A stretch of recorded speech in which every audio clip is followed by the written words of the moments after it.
Alors merci à vous d'être ici avec nous. Plaçons, donc on ne se connaît pas, moi je connais vos livres, mais nous on ne se connaît pas. Donc plaçons cette rencontre sous le signe de l'amitié, au sens classique du terme, hein, c'est-à-dire l'envie de se connaître.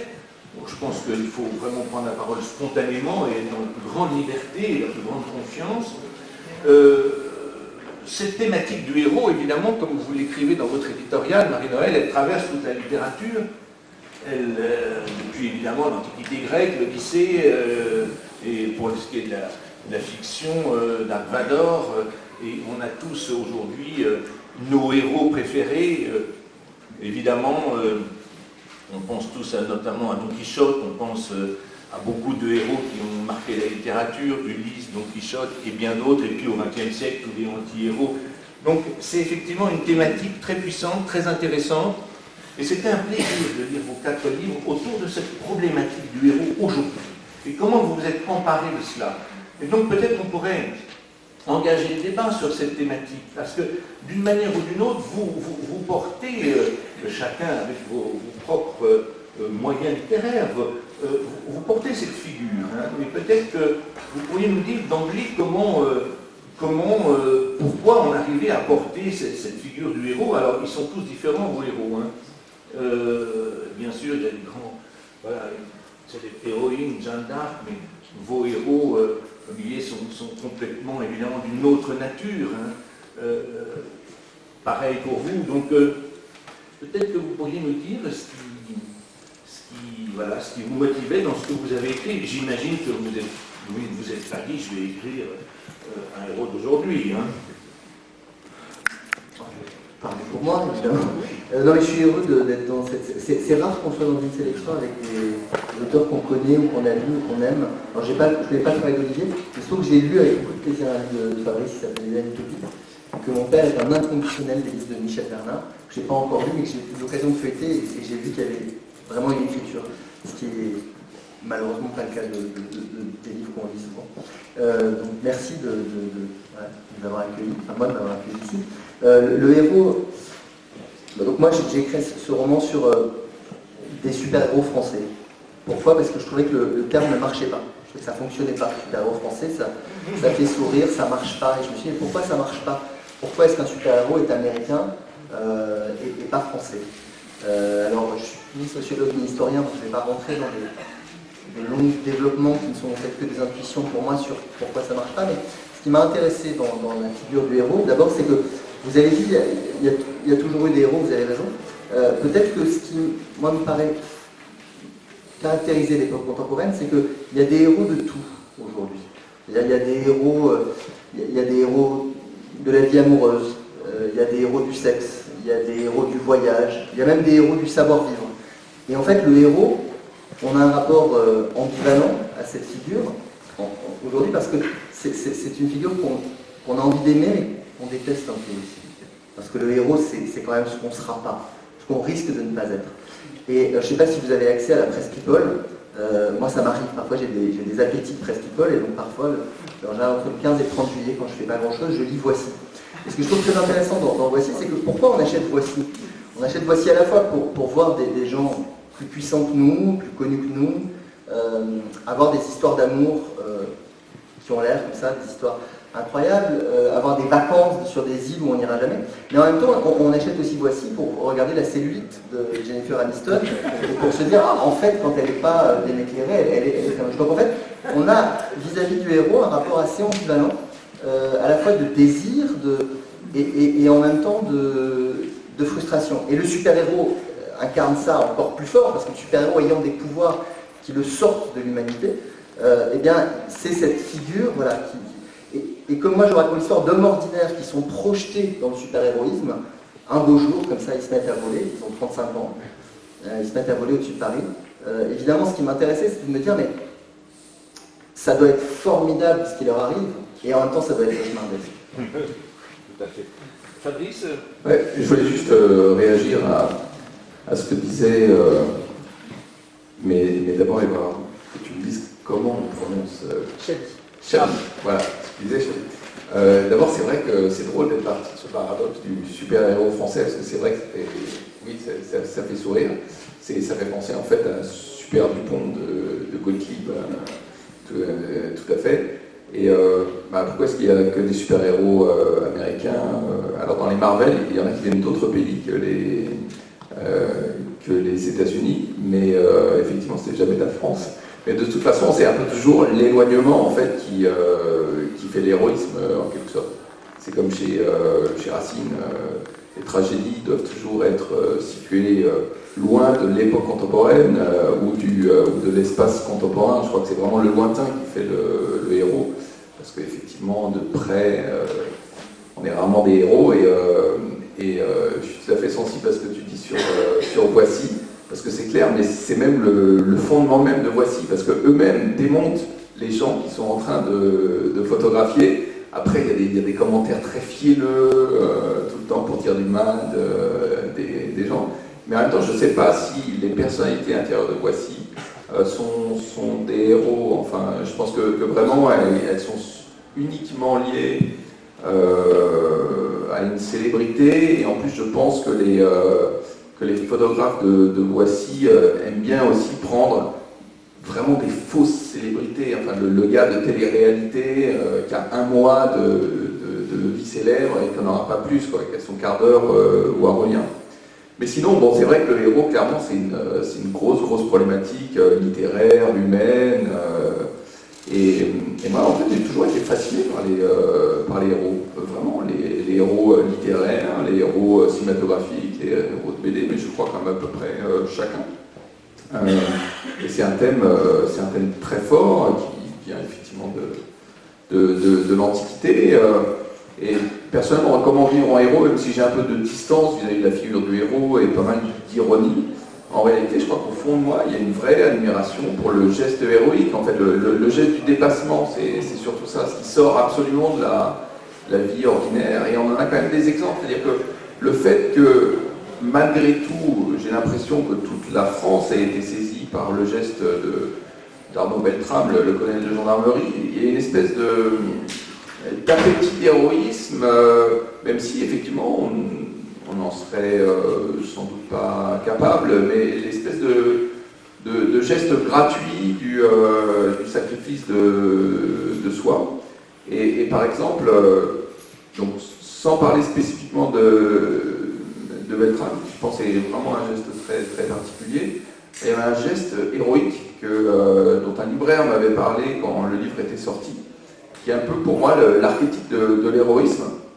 C'est dans un métro de New York, une femme qui tombe sur la voie avec le métro qui va arriver, et quelqu'un qui se jette sur elle pour la plaquer contre le sol, et le métro passe au-dessus d'elle.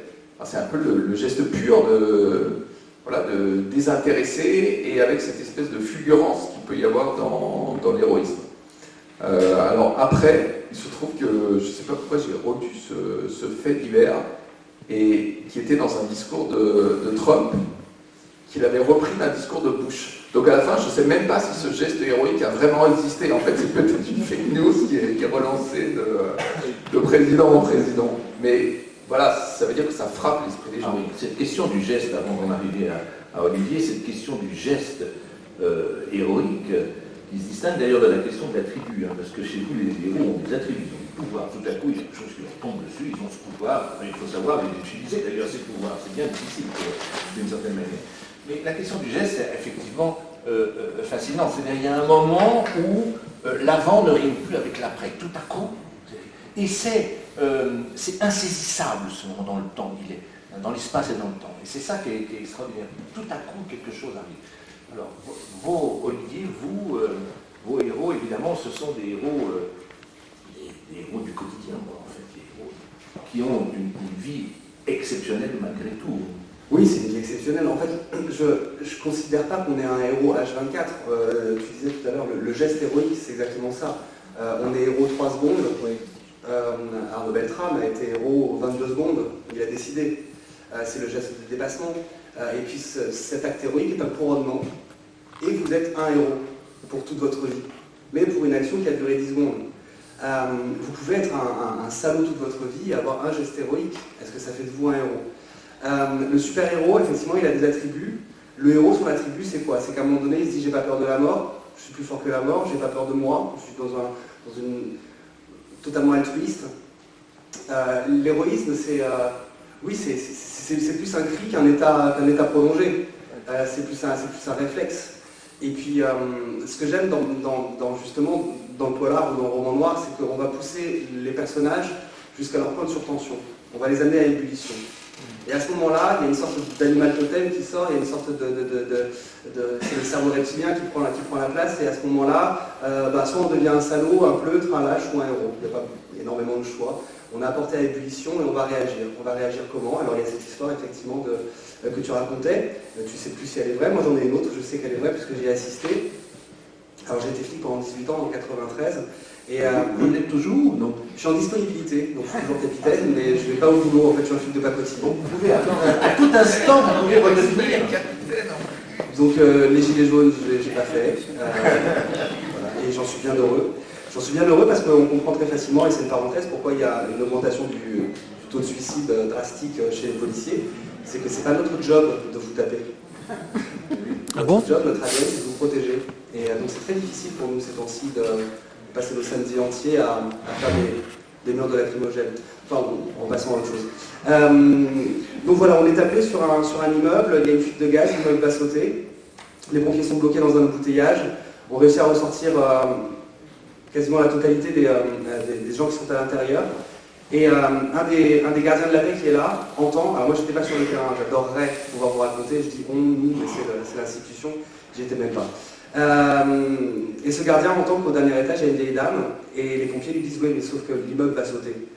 Et le flic les regarde en disant et il fonce, va au dernier étage, récupère la vieille dame, il sort, et au moment où il sort, l'immeuble explose, il est projeté à 25 mètres, il va protéger cette vieille dame, il va perdre l'audition.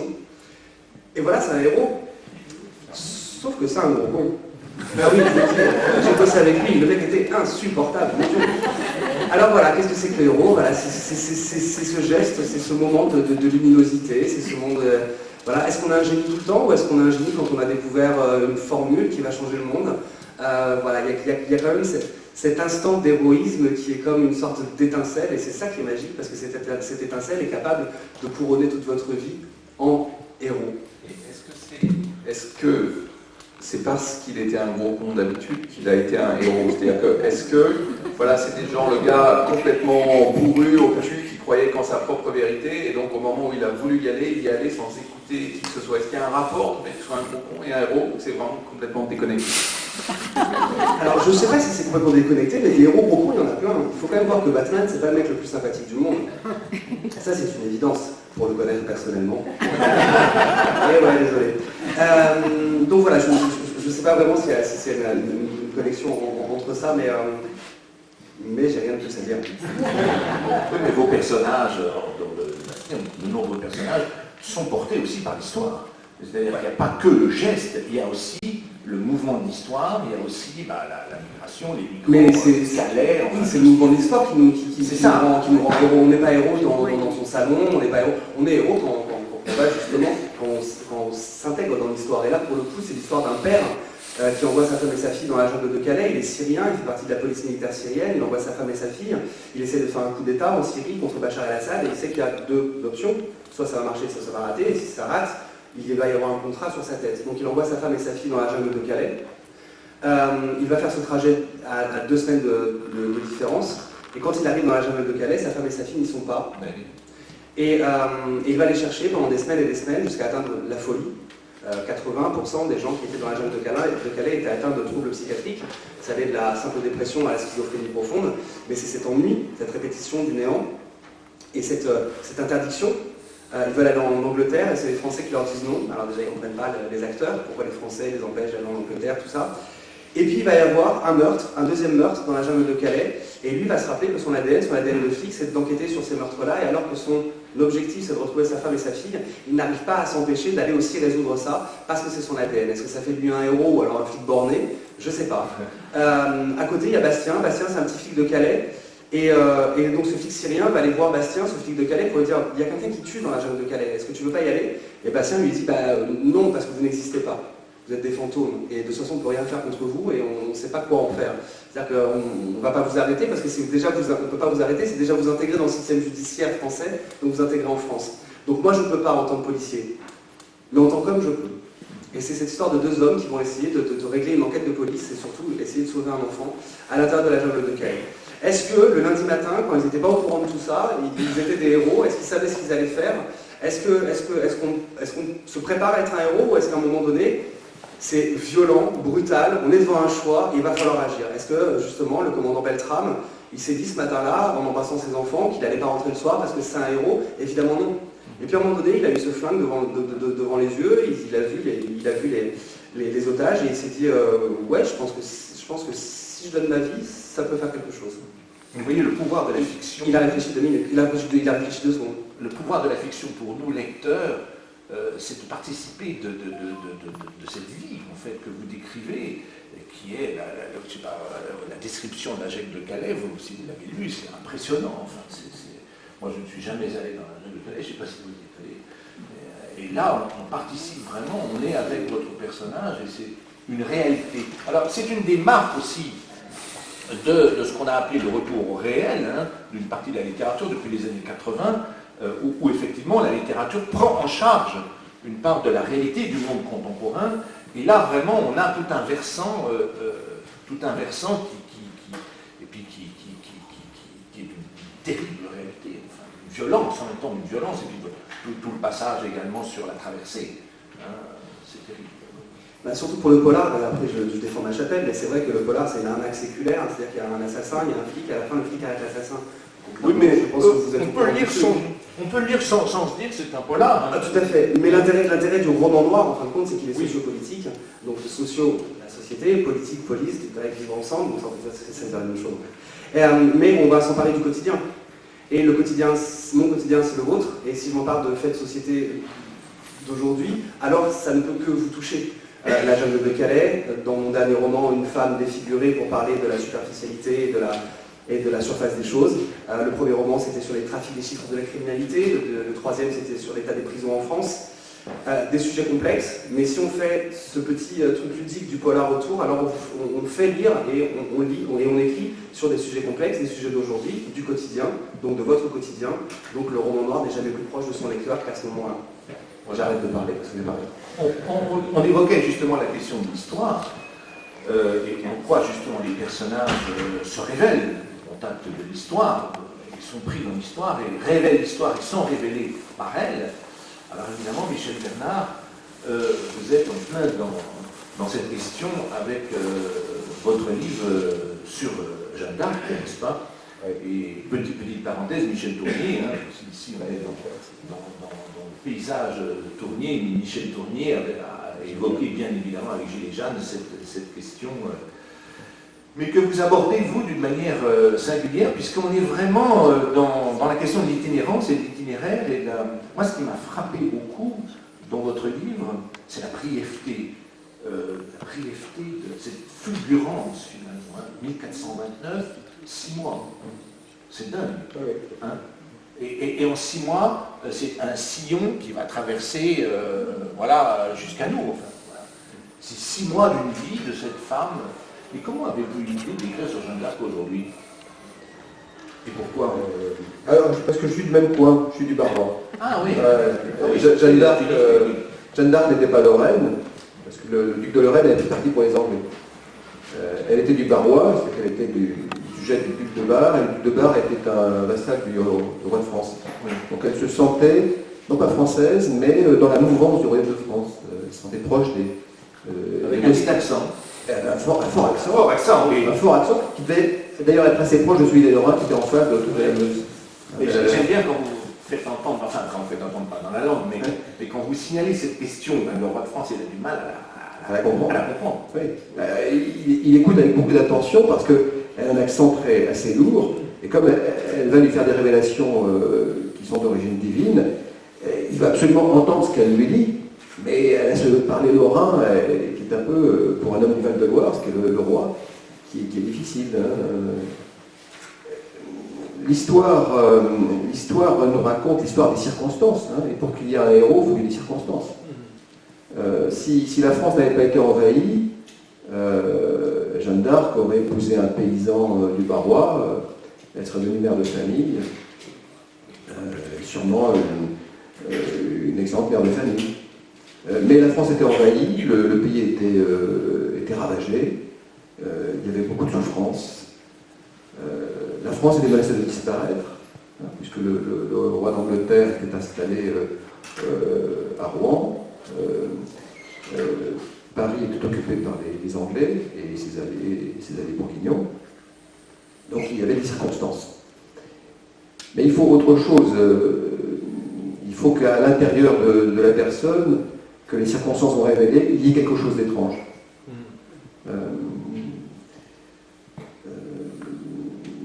Parfois, cette chose étrange est une intelligence hors du commun, une aptitude à sentir une situation. Dans le cas de Jeanne d'Arc, elle l'a éprouvée, elle, cette chose étrange en elle, comme une révélation, comme la voix de Dieu. Oui, alors elle parle en quelque sorte par ouïe. Oui. Elle a entendu, elle a des voix, et elle porte ses voix. Mais ce qui est étonnant par rapport à la figure de Véro, c'est enfin, tel que vous l'avez désigné, hein. Évidemment, on est dans la fiction, dans une fiction de Jeanne, mais dans votre Jeanne, en quelque sorte, ça a l'air, elle est absolument convaincue de détenir la vérité, elle ne doute absolument pas. Peut-être dans les autres signes. Devant la mort. Devant la mort, au bûcher. Elle a un sens d'hésitation. Voilà. Mais en tout cas, dans ces 6 mois où elle mène combat sur le Val-de-Loire avec la libération de Maine, d'Orléans, Jargeau, toutes ces batailles, etc., elle ne doute de rien. Elle traverse le champ de bataille avec son étendard et vous la dépeignez comme quelqu'un d'un peu impassible, comme sur terre. C'est une autre figure du héros qui est tout à coup éclairée par l'instant, qui devient héros presque presque malgré lui, hein, dans votre... voilà, il y a une circonstance particulière et tout à coup, mais elle, pas du tout. Elle quelque chose. Une force intérieure hors du commun. Et j'ai dit tout à l'heure qu'elle avait peur de la mort, c'est pas tout à fait exact. Elle a peur du feu. Ah oui? C'est un individu ordinaire, elle a peur de la souffrance. Elle a peur du feu. Elle a peur de mourir à petit feu. Oui. Parce qu'elle va être brûlée vive. Oui. Et donc elle se renie. Parce qu'elle a peur, non pas de mourir. Oui. C'est pas si difficile. Elle a peur d'être brûlée vive. D'accord. Voilà, c'est ce que je crois, tout le monde comprend. Parce que c'est une fille normale, c'est quelqu'un d'ordinaire. Oui. Ce qui n'est pas normal chez elle, c'est cette force intérieure. Oui, cette foi. Mais juste, le livre que j'avais écrit avant, c'était 2 romans de Claude Monet. Et Monet, on ne le classerait pas dans la catégorie des héros. Il n'a rien fait d'héroïque à proprement parler. Et pourtant, c'est un homme extraordinaire. Parce qu'à 20 ans, il a une certitude de son destin de peintre, et qu'il va faire quelque chose qui n'a jamais existé, et contre tout, il va l'imposer. C'est-à-dire qu'il va vivre dans la misère jusqu'à l'âge de 40 ans. C'est une vie héroïque.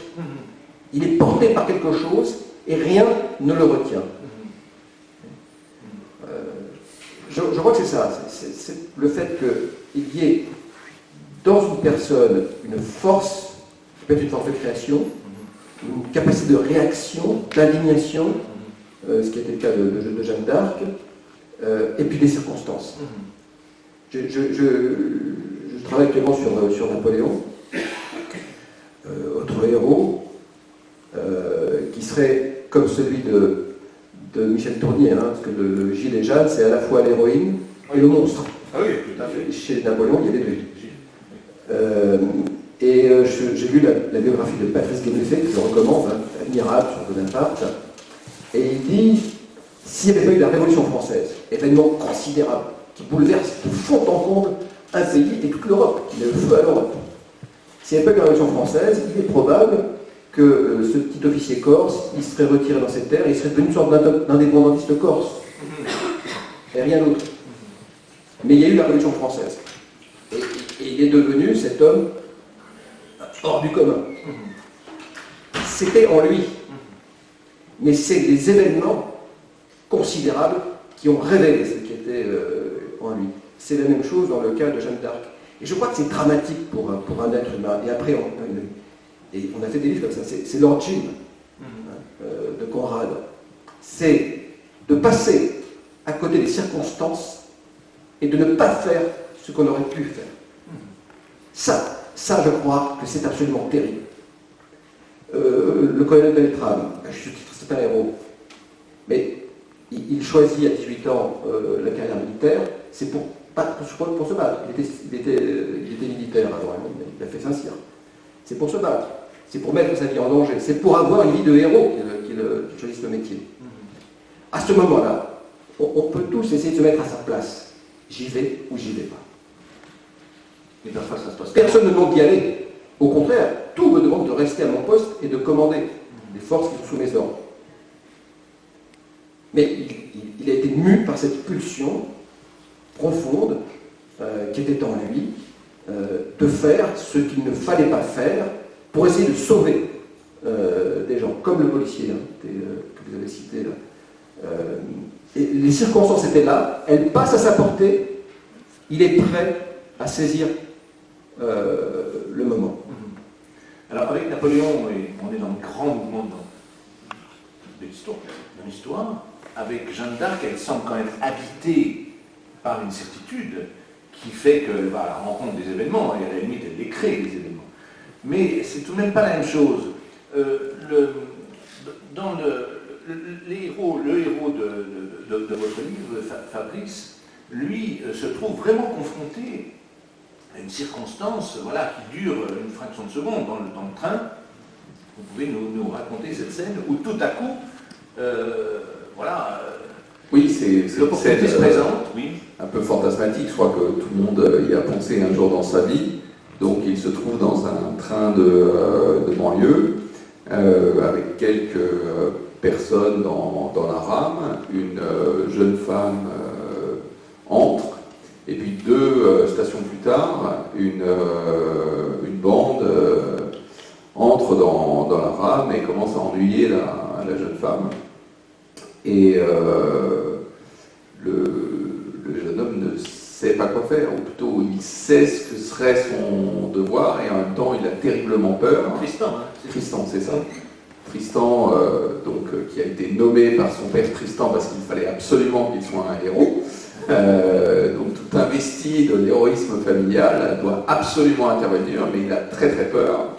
Et c'est à ce moment-là que sa vie se joue et qu'il va y avoir différents possibles, c'est-à-dire la vie où il intervient, et avec les conséquences à la fois terribles que ça peut avoir pour lui si, dans une des vies possibles, il prend un coup de couteau.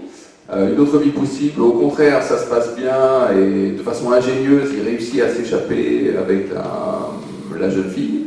Et puis une autre vie encore où il n'ose pas intervenir et il reste confit dans sa lâcheté. Et comme c'est en plus la deuxième fois de sa vie qu'il se montre complètement lâche, désormais toute sa vie se fera à l'ombre de cette lâcheté. Mais je crois que c'est aussi ce qu'on peut tous se poser, c'est-à-dire que, en tout cas, moi, c'est une question que je me suis souvent posée face à des événements semblables. Qu'est-ce qu'on ferait? Il y a effectivement plusieurs possibles qui, au fond, déterminent notre vision de nous-mêmes, parce que, voilà, si on doit agir et qu'on ne le fait pas, c'est quand même un poids à porter ensuite pour toute la vie. Et en même temps, agir, c'est difficile. La peur est naturelle. C'est-à-dire que en plus, c'est quelque chose à quoi je pense de plus en plus, la peur, tout simplement parce que j'ai eu 2 petits-enfants et je me suis rendu compte qu'en fait, le premier réflexe de l'homme, c'est d'avoir peur.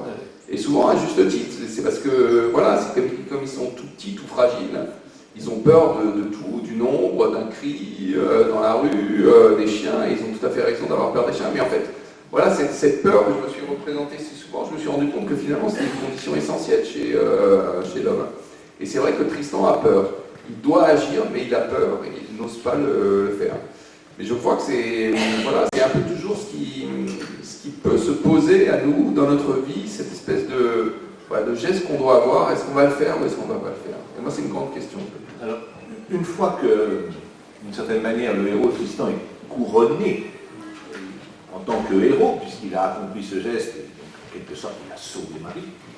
Donc, toute la difficulté, et c'est la force de votre livre, c'est comment vivre en héros avec cela, comment assumer cela, sachant que, justement, il y a un antécédent, il s'est passé un événement avant que... Il n'a pas été glorieux. Et voilà, il n'a pas été glorieux, et ce souvenir-là, négatif, où justement, il n'est pas devenu le héros, mais au contraire, l'anti-héros, même, de l'échec en quelque sorte, va le poursuit constamment. Mais c'est vrai, alors cette question, elle est posée de façon un peu ironique, comment vivre en héros, mais c'est vrai que Tristan, lui, est programmé pour être un héros, il aimerait tant être un héros, et c'est tellement difficile pour lui, puisque naturellement, il n'est absolument pas courageux, il serait plutôt peureux. Donc toute sa vie, il y a cette espèce de poids de l'héroïsme. Comment est-ce que je dois faire pour être un héros? Et alors évidemment, ce geste à travers lequel il sauve Marie, évidemment, déclenche l'amour de Marie. Voilà. Mais on est pris par cette histoire, vraiment, hein, par ces personnages, on est pris.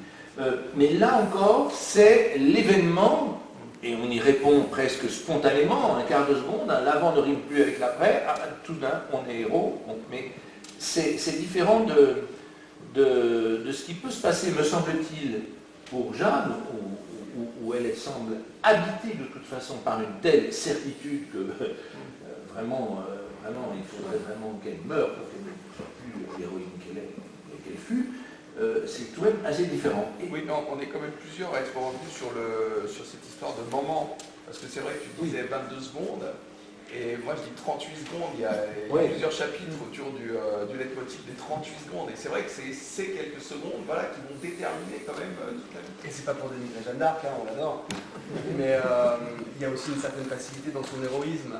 C'est parce qu'à un moment donné, elle a la validation divine. C'est-à-dire que si moi demain je me réveille et que Dieu apparaît et me dit Olivier, fais ça, déjà je sentirais que j'ai pas vraiment le choix. C'est quand même assez haut dans l'échelle des responsabilités. Et donc il y a ça. Et après il y a les vies héroïques. Là on n'est plus du tout sur l'instant. L'abbé Pierre, sœur Emmanuel, merci. Et là aussi qu'est-ce que c'est? Est-ce que c'est le pari de Pascal, je vais dédier ma vie entière à l'autre parce que derrière, il y a peut-être quelque chose. Et quand je donne 10 € à un nécessiteux, est-ce que je lui donne 10 €? Est-ce que je me donne la capacité de lui donner 10 € et de me dire tu as été vraiment un chétif? Je n'enlève jamais de la générosité et de l'altruisme une énorme part d'égoïsme. C'est terrible. Mais en tout cas, de satisfaction de soi. De satisfaction de soi. Mais qu'est-ce qui était l'élément moteur? Qu'est-ce qui est l'élément moteur? J'ai fait 3... J'ai été pendant 3... Ça marche pas. Non mais vous entendez, c'est bon? Oui. Pendant 3 ans, j'ai fait des missions humanitaires. En ex-Yougoslavie, au Suriname, en Guyane. J'ai apporté, je sais pas, 1000, 2000, 5000 cartons de médicaments, de matériel médical. Qu'est-ce que j'ai fait réellement? Est-ce qu'à un moment donné, j'ai vraiment aidé quelqu'un? Est-ce que j'ai vraiment sauvé des vies? Ou alors, je suis devenu un homme. J'ai passé de mes 17 ans à mes 20 ans. C'est à l'époque où on envoyait à disserter des mineurs en ex-Yougoslavie, c'était possible encore. Est-ce que je suis devenu un homme ou est-ce que j'ai aidé quelqu'un?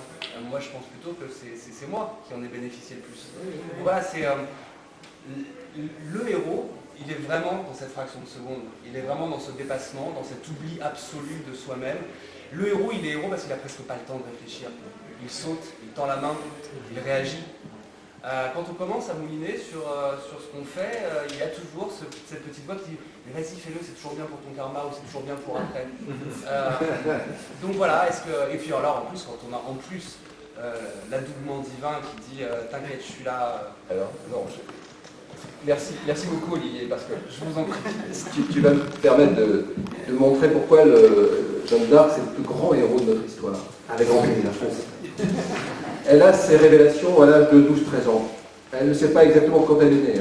On pense qu'elle est née en 1412. Elle dit à son procès, je crois que j'ai 19 ans. Et donc elle a ses révélations vers l'âge de 12-13 ans, c'est ce qu'elle dit. Et c'est un héros chrétien. C'est-à-dire qu'elle a effectivement l'impulsion divine. C'est-à-dire que Dieu lui donne la mission de sauver le royaume de France. Mais il ne lui dit pas comment faire. C'est débrouille-toi, ma grande. Et donc, entre l'âge de 12 et 13 ans, elle ne commence à parler de ses révélations, elle a ses visions régulièrement, Et elle ne commence à parler de ses révélations qu'à l'âge de 16 ans, à un frère de sa mère, enfin un cousin, qu'elle appelle mon oncle. Et c'est à lui, pour la première fois, elle s'ouvre de ses révélations. Donc pendant 4 ans, elle le garde en elle. Et elle dit à son procès qu'elle a très peur. Elle a très peur de ses visions, et elle a très peur de la mission qui lui est donnée, parce qu'elle ne sait pas comment faire, elle ne sait pas ce qu'elle va faire. Donc elle va voir ce cousin, et le cousin, elle devait avoir quelque chose, c'est étonnant.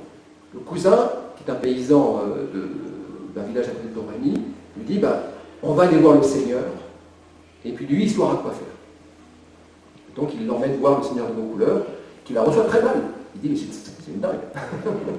Elle veut une escorte, elle veut sauver le royaume, elle va faire sacrer le roi à Reims, elle va chasser les Anglais d'Orléans, qui est assiégé depuis le mois d'octobre. C'est une dingue. Et elle revient à la charge, et puis la 3e fois, il finit par lui donner une escorte et une lettre d'introduction auprès du roi. Voilà. Mais chaque fois, elle est en situation de dépendance. Elle est d'abord en dépendance du cousin de sa mère, puis après, elle dépend du Seigneur, qui va lui faire une lettre, et après, enfin, par le roi. Et là, elle dépend du roi. Est-ce que le roi va la croire ou pas? Et il ne la croit pas tout de suite. Enfin, il est saisi par cette personnalité hors du commun. Il sent quelque chose en elle. Mais elle a 2 mois d'examen par les théologiens, les conseillers politiques, les femmes qui vérifient qu'elle est bien vierge, et tout. Elle subit un examen. Elle devait avoir quelque chose de hors du commun. Hein. Et c'est une fille normale, mais il avait sûrement un charisme, des yeux, enfin un regard, et surtout, en dépit de l'accent lorrain, une langue. C'est sur quoi c'était ce qui m'a tiré vers ce sujet, c'est que je pense que c'est par sa parole. Oui, mais alors justement, c'est quelque chose de mystérieux quand même, parce que paysanne, 15e siècle, en Lorraine, et tout à coup douée de parole. Quel type de paysannerie? C'est quand même, pas la toute petite paysannerie, c'est quand même, j'imagine... C'est ça qui est merveilleux. Comment? C'est ça qui est merveilleux dans la vie. Et ce sur quoi il faut être disponible. Et ce sur quoi nous ne sommes pas disponibles, c'est qu'il y a des êtres qui arrivent avec quelque chose que les autres n'ont pas et qui ont du commun. Et on ne le reconnaît pas. C'est l'histoire de Jésus. On ne le reconnaît pas. Monet, mais regardez les tableaux de jeunesse de Monet. Le tableau qu'il peint à 20 ans, 21 ans, 22 ans. C'est génial, tout de suite on le voit. Mais parce que nous avons l'éducation du regard. À l'époque, quand il montrait ses toiles de jeune homme, ça ne valait rien. Il ne pouvait même pas payer ce genre d'hôtel avec ça. Comme Van Gogh. Nous, maintenant, nous savons voir. Parce que nous avons un regard, notre regard est éduqué. On n'est pas prêt à recevoir l'héroïsme. Et les gens n'étaient pas prêts à recevoir ce que disait Jeanne d'Arc. Elle s'est heurtée constamment à l'incrédulité. Oui, mais elle réussit à convaincre. Elle embarque tout le monde quand même dans cette histoire incroyable. Puissance de la parole. Oui. Pourquoi est-ce que Rimbaud, à 17 ans, c'est inexplicable? Oui, mais Rimbaud, il est élevé au Verlatin. Ben oui, mais attendez, ils sont 10 000 en France à être élevés au Verlatin. Oui. Dans les écoles de peinture, il y avait des milliers de peintres. Monet, il a refusé de faire une école de peinture. Il ne voulait pas. Il ne supportait pas l'enseignement. Mais il avait quelque chose, ce qu'on appelle un don, communément. Hein. Et je crois que chez le héros, le grand héros le plus... Alors il y a un héros de circonstance, on avait 22 secondes. Et ça, je pense que c'est des héros de 28 secondes. 38 secondes. Je crois que ceux-là, ils sont assez nombreux à pouvoir, pas si nombreux, mais à pouvoir faire ce geste, ce qu'il faut faire au bon moment. Mais le plus difficile, c'est-à-dire assumer son don, ce qu'a fait Monet pendant 20 ans, vivre dans la misère, en refusant de transiger. Ça, c'est hors du commun. Vous voyez, ou dans le cas de Jeanne d'Arc, de n'être rien, le rien du tout de la société, une paysanne, petite paysanne, même pas mariée, qui ne sait ni lire ni écrire, et qui vit au fond du royaume, et dire je vais sauver le royaume et je vais le faire, et convaincre. Et porter ça jusque devant le bûcher, vous voyez, Parce que là, il faut le faire. On lui dit, c'est le bûcher où tu renies. Et son premier geste, c'est de renier, parce qu'elle a peur d'être brûlée vive. Je crois qu'on mesure tous ça. Elle le renie. Et 3 jours après, elle revient, elle dit c'est insupportable, je ne peux pas. Ce que j'ai dit est vrai, et elle va au feu. Oui, mais dans la définition que tu donnes du héros, dans ce cas-là, quelle séparation est-ce que tu fais entre le héros et le fanatique? Parce qu'en somme, le gars qui veut absolument avoir raison, qui le prouve sur 20 ans, etc., est-ce que ça pourrait pas être aussi un fanatique?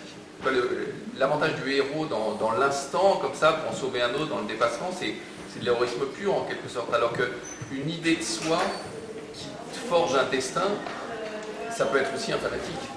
C'est vrai. J'ai pas de réponse. C'est vrai. C'est vrai. On peut voir Jeanne d'Arc comme une fanatique. Oui. C'est vrai. Mais on peut voir Claude Monet comme une sorte de fanatique. Il a été vu comme ça. Les contemporains les voyaient comme ça. Jeanne d'Arc, le tir de Baudricourt, quand il l'a vu, c'est une fanatique. Elle est dangereuse. Elle va mettre le bazar dans la ville. Oui, De Gaulle, le 18 juin 40, c'est un dingue. Il est condamné à mort.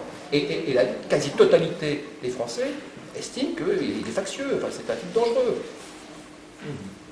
Et alors, je crois qu'il y a un moment donné, effectivement, et quand on écrit, quand on s'abstrait de vie sociale et qu'on se confine dans une pièce tout seul à écrire, on est aussi une forme de fanatique. Et au début, avant que le livre soit publié, on passe pour un dingue de pouvoir croire qu'on va arriver à faire un livre. Eh oui, et essayer de faire un bon livre. Alors, à la notion de fanatique, ça attache quelque chose de négatif, effectivement. Mais parce que je crois qu'il y a, les phénomènes sectaires existent, il y a des faux dieux. Il y a des faux dieux. Je crois que servir les dieux, c'est ce que disait De Gaulle. Pétain servait un faux dieu, et on ne se rendait pas compte. En tout cas, des personnages qui sont portés par une force irrésistible, une croyance, une force.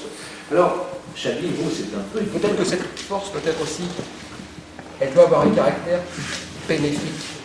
Oui, je crois que c'est quand même absolument essentiel. Mais le caractère bénéfique, peut-être qu'on le reconnaît plus tard, et que c'est en soi qu'on sent que c'est bien de le faire comme ça. Vous voyez, il y a un moment où il faut assumer cette solitude qui est inséparable de l'état du héros. Alors vous, Chablis, vos personnages sont un peu différents. Ils sont, voilà, par Sébastopol, dans Paris, et puis tout à coup, il leur arrive quand même des choses bizarres. Non, mais c'est vrai que quand j'écoute, c'est très différent parce que moi, presque, ils sont héros avant l'héroïsme. C'est-à-dire, la question se pose différemment. Ils sont investis de quelque chose qui pourrait avoir des vies héroïques. Et maintenant, on attend d'eux qu'ils aient des vies héroïques. Parce que le monde dans lequel ils apparaissent, ces super-héros français, c'est un monde de gens qui ont lu Spider-Man, qui ont vu les films avec Batman, et qui donc font cette équation très simple, qui est que le pouvoir et la vertu vont ensemble. Eux, ils ont du pouvoir, mais est-ce qu'ils vont être vertueux? Et surtout, c'est quoi être vertueux? C'est quoi faire le bien? C'est un peu votre hypothèse. Et c'est quoi faire le bien en venant, j'écoutais la radio et il était question de ce livre qui s'appelle L'Archipel français, qui est un livre dont vous avez peut-être entendu parler, qui parle de la fragmentation de la société française, c'est-à-dire la très grande difficulté qu'on a à faire société, notamment, c'est-à-dire à se retrouver, à faire du commun autour d'expériences communes, mais aussi autour d'une pensée de ce que c'est qu'être ensemble et vers quoi on a envie d'aller. C'est ça une nation, c'est un destin en commun. Et ces super-héros, ils viennent de milieux différents, ils n'ont pas grandi au même endroit, et il faudrait qu'ils fassent le bien ensemble, mais ils ne sont pas tous d'accord. Ils savent ce que c'est le maintien de l'ordre, mais ils ne savent pas ce que c'est que le bien. Les récits de super-héros classiques, ils ont une chose très simple, c'est que c'est des récits manichéens, il y a les héros et il y a les méchants. La chance du super-héros américain, c'est qu'il y a un super méchant. Le grand problème de mes super-héros français, c'est que alors, il y a quelques djihadistes qui traînent, alors ok, il est liquide, bon, ça c'est... Mais ensuite, qu'est-ce qu'on fait? On se bat contre le trafic de drogue. Oui, mais il y en a un qui dit, oui, mais moi dans mon quartier, le trafic de drogue, Il n'y a que ça qui fait vivre le quartier. Donc je veux bien aller en coffrer quelques-uns, mais à un moment donné, il faudrait peut-être... Qu'est-ce qu'on va faire ensemble, voilà. Et moi, je m'aperçois de vivre en livre sur une question un peu différente, qui est, j'aime bien travailler sur des gens ordinaires qui sont projetés dans des circonstances extraordinaires. Ce qu'est la question de l'héroïsme. Mais j'ai fait ça avec un homme dont la femme disparaît, c'était mon précédent livre, et tout d'un coup, il se retrouve à enquêter, il se retrouve dans une vie incroyable parce que tout d'un coup il y a une enquête, il y a un mystère. Voilà. Et là c'est la même chose, c'est des gens ordinaires. Alors il y en a un qui est un peu comme ton héros, il vient d'une grande famille illustre et sa mère se désespère parce qu'elle espère depuis le début qu'il va devenir un grand homme. Alors lui c'est assez simple pour lui. Lui tout d'un coup il a le pouvoir qui correspond à son destin. Mais il y en a un autre qui est bibliothécaire à la Bibliothèque nationale et lui, moi j'ai une tendresse pour lui parce que lui il a essayé de se distinguer et puis il a fait partie. Il s'est rendu compte assez vite qu'il faisait partie de la catégorie des personnages secondaires dans l'existence. Et peut-être parmi vous, il y en a comme ça. C'est ceux dont la vie n'est pas très intéressante. C'est ceux qui ne manquent jamais à une soirée. Vous savez qu'on fait une soirée, il y a toujours ceux qui manquent. On se dit, ah, il ne pourra pas venir, machin, c'est tellement dommage. Et puis il y a ceux dont on dit, bon, puis Michel ne sera pas là. On dira, bon, Michel ne sera pas là. Et lui, en fait, Jean-Baptiste, il est comme ça. Et il en a pris son parti. Parce qu'en fait, il trouve que c'est une vie formidable, très confortable. Personne ne s'intéresse à lui, il fait quelques sourires vagues, mais il n'a pas besoin de se creuser la tête dans la conversation parce qu'il n'intéresse personne, etc. Donc lui, en fait, il était heureux dans quelque chose, vous avez des lettres, donc ça vous dira quelque chose que les latins appelaient la médiocritas. La médiocritas chez les latins, c'était pas forcément la médiocrité au sens où nous on l'entend, c'était la moyenneté dans ce que ça a de raisonnable, parce que le héros, ça on en a peu parlé, enfin si vous avez parlé avec le fanatisme, le héros, il y a quelque chose de dangereux chez le héros. Le héros, c'est un personnage excessif, c'est un personnage possédé, c'est un personnage qui transgresse les règles, c'est un personnage qui s'élève au-dessus du commun. Et donc, chez les latins, il y avait aussi le goût de la médiocritas, l'éloge de la médiocrité. Et lui, il est dans cette moyenneté, cet anonymat qui lui va très bien. Alors évidemment, pour lui, se retrouver au-dessus du boulevard Sébastopol, en fait, c'est un drame. Parce que du jour au lendemain, il est propulsé dans une vie dont il n'a pas voulu. Voilà. Ils sont tous différents, ils sont tous attachants, et ce qui est étonnant, c'est qu'on a l'impression que vous travaillez en tant qu'écrivain en disant, voilà, j'ai une hypothèse, des hommes normaux, tout à fait, et soudain, des pouvoirs. Qu'est-ce qui se passe? C'est comme si vous expérimentiez, d'une certaine manière, une hypothèse presque scientifique, quoi. Moi, j'étais sensible à ce que disait Olivier. Quand Olivier parlait de ce qu'il fait, je me disais, c'est marrant parce que moi, j'aime autant, en tant que lecteur, j'aime autant Emmanuel Carrère que Gabriel Garcia Marquez. Vous voyez, j'aime autant, j'aime des livres qui vont me prendre à bras-le-corps de manière documentaire la réalité. Voilà. Et puis, j'aime aussi, et j'apprends de la vie, dans des lectures qui, a priori, ont à voir avec le réalisme magique, etc. Gabriel Garcia Marquez, a priori, n'est pas là pour vous parler du monde, et pourtant il vous en parle. Et moi je crois, je ne ferai peut-être pas ça toute ma vie, parce que j'ai envie d'écrire aussi du documentaire, mais je crois qu'il y a des romans qui sont comme des expériences de laboratoire, où vous prenez une hypothèse complètement dingue, et en fait cette hypothèse, je reprends ce que tu dis, elle met en ébullition le monde dans lequel elle est plongée. C'est-à-dire que tout d'un coup, si des super-héros apparaissent dans le monde de demain, là, comme ça, si pour de vrai il y en a au-dessus de nos têtes, eh ben, la question de la démocratie, elle se trouve posée à nouveau frais.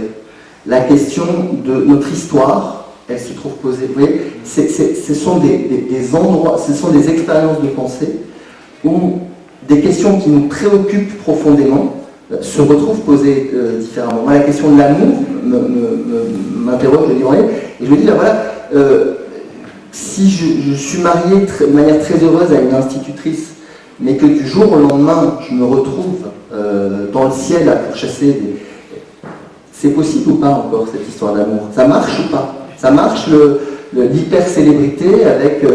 voilà. Et on sait, moi je ne sais jamais trop pourquoi je commence un livre. C'est toujours un mystère. Pourquoi s'enfermer pendant des années dans une pièce à écrire un livre pour une activité qui, je pense, la moins rémunératrice à l'heure peut-être de toutes celles qui existent en France. Pourquoi le faire? Et en fait, je crois que c'est parce qu'on est pris par quelque chose qui nous prend au trip, mais moi, c'est mystérieux. C'est vraiment vers la toute fin que je comprends. Et ce que je comprenais en écrivant ce livre, c'est que j'avais peut-être envie de faire l'éloge d'une vie moyenne, dont des discours médiatiques, commerciaux, ne cessent de nous dire qu'il faudrait y échapper.